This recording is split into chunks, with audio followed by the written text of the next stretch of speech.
Νέες εξελίξεις φαίνεται να έχουμε στην περιοχή του Κούρσκ όσον αφορά την ουκρανική εισβολή και το πώς αυτή εξελίσσεται εκεί,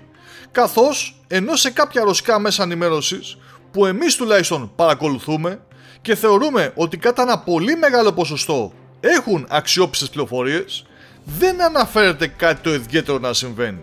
Αλλά ήρθε το Ινστιτούτο για τη Μελέτη του Πολέμου που εδρεύει στις ΗΠΑ και μέσα από τις δικές του πληροφορίες που συλλέγει όσον αφορά τα εδάφη τα οποία κατέχει κάθε μία πλευρά από τις δύο, ρωσική και ουκρανική,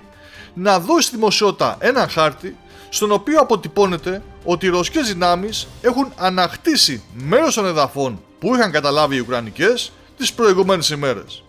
Ας δούμε λοιπόν αυτή την αλλαγή, αυτή την εξέλιξη στην οθόνη μας, ξεκινώντας από το χάρτη στις 23 Αυγούστου, προχωρώντας στις 24 και φτάνοντας στις 25 που είναι και ο τελευταίος και στον οποίο βλέπουμε ξεκάθαρα και στο βόρειο τμήμα αλλά και στο νότιο ανατολικό τους Ρώσους να έχουν προχωρήσει. Βέβαια, όπως προείπαμε, ρωσικά μέσα ενημέρωσης κρατούν ακόμα χαμηλούς τόνους, λέγοντας ότι η κατάσταση είναι ακόμα τεταμένη και ρευστή θα λέγαμε, αφού την ίδια στιγμή που οι πληροφορίες αναφέρουν ότι η Ρωσία στέλνει περαιτέρω ενισχύσεις, το ίδιο πράττει και η Ουκρανία και έτσι εξακολουθεί να παίζει ασφιχτικά σε διάφορα σημεία, όπως στο Κορένεβο, προσπαθώντας να σπάσει τη ρωσική αμυντική γραμμή που όμως αντέχει. Αντέχει και όπως είπε πριν λίγες ώρες και το Ρωσικό Υπουργείο Άμυνας, επιφέρει βαριές απώλειες στους Ουκρανούς, καθώς μαζί με το πυροβολικό, τη ρωσική πολεμική αεροπορία που θερίζει ολημερής και οληνυχτής, κυρίως τα μετώπιση των Ουκρανών στο Σούμι, δηλαδή εκείνες τις ουκρανικές μονάδες που ετοιμάζονται να προωθηθούν στο Κούρσκ και που τελικά δεν προλαβαίνουν να δουν καν τον ήλιο να ξημερώνει, έχουμε φτάσει να μιλάμε πια για περισσότερους από 6.000 άνδρες, 73 άρματα μάχης και άνω των 600 τεθωρακισμένων οχημάτων που σίγουρα θα λείψουν στα υπόλοιπα ουκρανικά μέτωπα. Παρ' όλα αυτά, φαίνεται ότι η ουκρανική ηγεσία έχει πάρει την απόφασή της να τα παίξει όλα για όλα στο Κούρσκ. All in που λένε και στο πόκερ, και ό,τι βγει.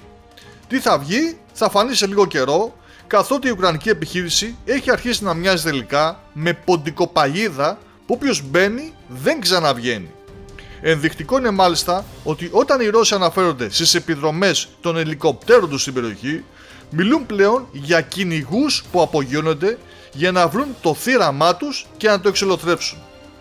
Τέλος, θα πρέπει να πούμε ότι η ουκρανική πλευρά είπε ότι κατέλαβε ακόμα 2 οικισμούς που δεν ανέφερε καν τα ονόματά τους. Καθώς όπως είχαμε πει και όπως μπορείτε και εσείς να δείτε από μόνοι σας στο χάρτη, οι μεγάλοι οικισμοί είναι ελάχιστοι. Οι υπόλοιποι μπορεί για παράδειγμα να έχουν από 9-10 σπίτια έως 100. Γι' αυτό δεν αναγράφονται καν στο χάρτη.